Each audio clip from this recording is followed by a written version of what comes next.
gonna take a look at a 2-pack that's really just a 1-pack with the dude that you don't want. Isn't that the truth? My God. Let's look at Gambit and Marvel's Rogue. Why is that? That's gotta be some kind of license. What's the deal? Anyway, let's move on from that and focus on this 2-pack, which runs $50. Now, I am somebody, and maybe you're like me in the sense that we like variants. I have a Goku action figure that was only ever featured on the front of a manga. And I have variants of Bebop and Rocksteady from Ninja Turtles that are just too silly to own. I thought that this was going to be great until we all realized that this big old dookie thing was in the box. So let's open it and find out if it's worth $50 for one figure. No, it's not. I think there is a way to salvage this guy and actually make him worth owning. We have card art on this thing. Now, we've had this conversation last time I did a 97 review. We don't necessarily have confirmation who did this. Okay, we don't. Because sometimes we get that confirmation from the artists on social media and other times we don't. So this is a mystery. Anyway, throw that. Let's take a look at these things because accessory-wise, it's a joke. All right, this has got to be the cheapest thing that Hasbro has been able to make in the X-Men line, and they love to reuse stuff. Now, I don't always love what Hasbro is making, okay? And that's pretty clear. I mean, I'm already like ripping on this dude so hard already, but you know what? Bear with me because there are some things there that I like. There are some wins, and we must celebrate those wins, okay? And we will compare Rogue and Gambit to their previous counterparts of the X-Men 97 line. So stick around because there are new things about this, obviously not only the paint. Let's start things off with Gambit. I mean, obviously we should. Because, God bless, we have confirmation from people using the internet that this body is just what's underneath their starting lineup figures. That was a basketball thing that kind of didn't go anywhere. They were covered up with jerseys, so it didn't really matter that this looks so bad. This is like Bishop from Aliens or something. Like he got chopped in half and his upper torso is disconnected from his body. This is just bad. My favorite thing about this release though is that San Diego Comic-Con, this guy was on display, and whoever put him on display knew that people were going to be mad about this ab crunch thing, and basically had him on display like this to go, yeah, we know. But the higher ups didn't care. They made this guy, okay? I don't know if this, nope, it doesn't even come off. That's kind of wild. I'm pretty sure the starting lineup had a peg in there that you would actually be able to remove. Maybe I'm misremembering and I actually like tore mine off, but that is attached, which has its ups and downs, I guess. Anyway, if we can focus on this guy, get past this. If you want to salvage this guy, the simple thing is we need a shirt, a crop top. Ideally, Rebel 10 Customs, can you make the one from the show? That one. Let's zoom in and look at the details. We do have a few accessories, but it's nothing crazy. I mean, that's kind of a Hasbro thing with Marvel Legends. I guess it's just too expensive to do. There's some quality control issues of this dude. Like he's got some overflow of plastics. His neck is a little messed up. And then there's this like divot in his shoulder. But none of that really bothers me unless this neck can't be fixed. However, the details of his face. I mean, this looks like Gambit. It looks like X-Men 97 Gambit. Missing a little bit of color there on the hair piece, but, you know, overall, I like the new parts, which is, I guess, the hands, the head, and then maybe the feet. I'm curious if this was done before in another figure, or if this is seen specific, because I definitely don't remember what shoes he had on. Anyway, everything else about this is good. It's got good articulation. Actually, you would think with the butterfly joints being as big as they are that they would do more, but they basically don't do anything. So what's going on here? Why do we have butterfly joints that don't butterfly? If you push hard enough, you can actually get it back a little bit, but coming forward, I guess that was maxed out. Huh. Anyway, he's just here to play basketball, okay? He's not here to fight and do stuff. He does come with a set of open palmed hands, which, no big deal. I mean, these are clearly just hands that got painted over because you could see his fingernails on the center. So he doesn't really have gloves. He just has paints. Fine.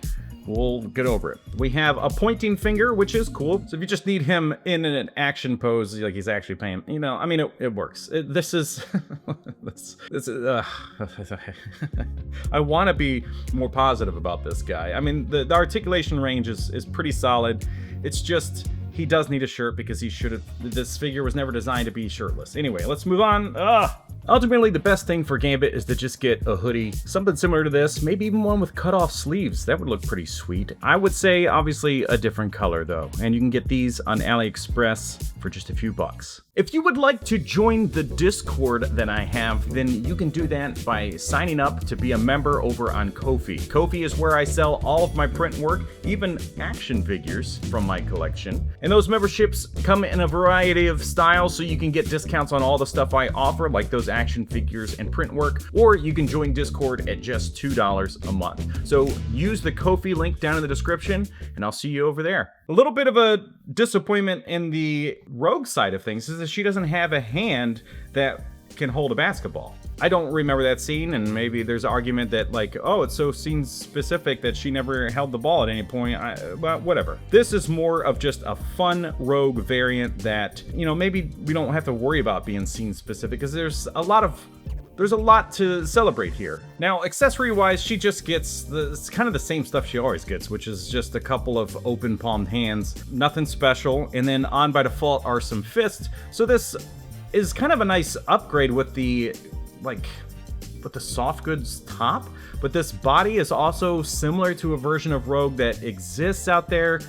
I think if you remove this, there are ways to kind of make her look like another version of Rogue's comic outfits. I don't know. Some of the challenges here is that we have the green leg with yellow paint, and that just needed a couple more layers or something, which is a tough thing to do because this is a darker pigment, yellow is a lighter color, and this is gonna happen. It's bound to happen. It's not perfectly done, but in the realm of Marvel Legends, it's as good as they can tend to be, I guess, like these imperfections and stuff. It just happens. These are generally like $25 figures or whatever, and since this is a $50 pack, yes, it is a $25 figure. Now I gotta thank Jay from Geek Dad Life for pre-ordering this thing for me because I didn't want to pay $6 for shipping or $8 or whatever. Zooming into the head here, this is actually looking really nice. I enjoy, this is kind of the thing where they have been shining a lot lately, is the modern head sculpts, and the work that they're doing there is working really, really well. This is a new head sculpt compared to the previous one, and we will compare those, but otherwise a pretty straightforward standard Rogue setup. This is the previous X-Men 97 body and head sculpt, and as you can see, they're sharing some similar parts. As far as the head sculpts go, we definitely have a different look. I mean, this is kind of crazy. I'm wondering what happened here, and now which one is more like the animation. If we go back to this card art, I'm thinking that this is way more on point than the previous one. I mean, that just doesn't have the look. I thought they did a good job on this, but there is a clear difference between the two. So you let me know down in the comments, which one do you prefer as an overall sculpt? Even if it's not truly accurate to the show, which one do you like the most? Now, removing that, we can see that the ball joint and the neck seem to be about the same, maybe slightly different. Let's see if we can swap these over. You can get it to connect, so that's good. It's the same connection piece. The hair does get a little bit more difficult on this one because of the collar piece, but I don't know if they intentionally consider the fact that you may want to do this, but it seems to line up just perfectly with the way that hair is split there. So if you wanted to, yeah, you can absolutely make this work. And same thing with this. Now, I don't know what it is about this body and that neck, but you can see the joint underneath it way more than you can on this body. And that's kind of the first thing I noticed when I took it out of the box. These things are actually built pretty differently. Look at the size of the hands on the original X-Men 97 body versus this one, which are much, much smaller. Not really sure why that's the case, but the plugs are the same, so you should be able to swap around hands from either set if you needed to. Well, not should be able to, you can. I just proved it. And I nearly forgot to do this swap, which, as you can see, doesn't really work. I mean, they are the same adapter or plug, but the problem being that it sits a little high, and then obviously the skin tones don't match. You could kind of get away with it on this side a little bit more, but this is the head that people were trying to replace in the first place. But, no. Now, the previous X-Men 97 Gambit, I thought they did an excellent job on that head sculpt. This one does seem to be treated differently, but it does ultimately feel like the same character, where Rogue feels very different. If for some reason you wanted to swap around parts on this figure, let's see what we got here. Yeah, you can still do that. So if you wanted a variant or you wanted to kit bash in some way, you can definitely do that. The neck adapters are actually different, totally different style, but also different sizes. So you cannot take the new head and put it on this body. Not that you would want to, because it looks really weird with the neck. And then of course you can't do it this way. I mean, you can, because it's smaller, but it doesn't lock in. And there we go. We kind of fixed it. It's just proof that we need a proper setup for this guy, but it's almost good enough. If it just went a little bit lower, it kind of fits. It definitely fits the vibe, the theme and stuff, but you can still see.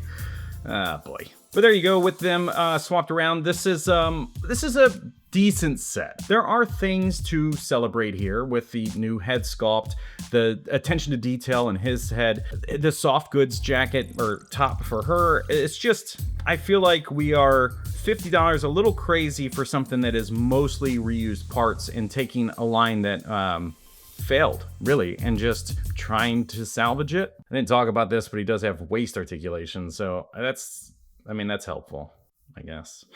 So what are your thoughts? Is this set worth the $50 plus shipping unless you have Pulse membership? I don't know. There are things to celebrate, $50 or $60 to spend on something like the Juggernaut. Very happy with that. I think that thing is awesome. Doing that for these two when I really only wanted one, that's a little tougher. Well, there you have it, folks. If you'd like to see some more Marvel Legends get reviewed on this channel right here, then be sure to click the top link right there. Thank you so much for watching. We'll see you next time.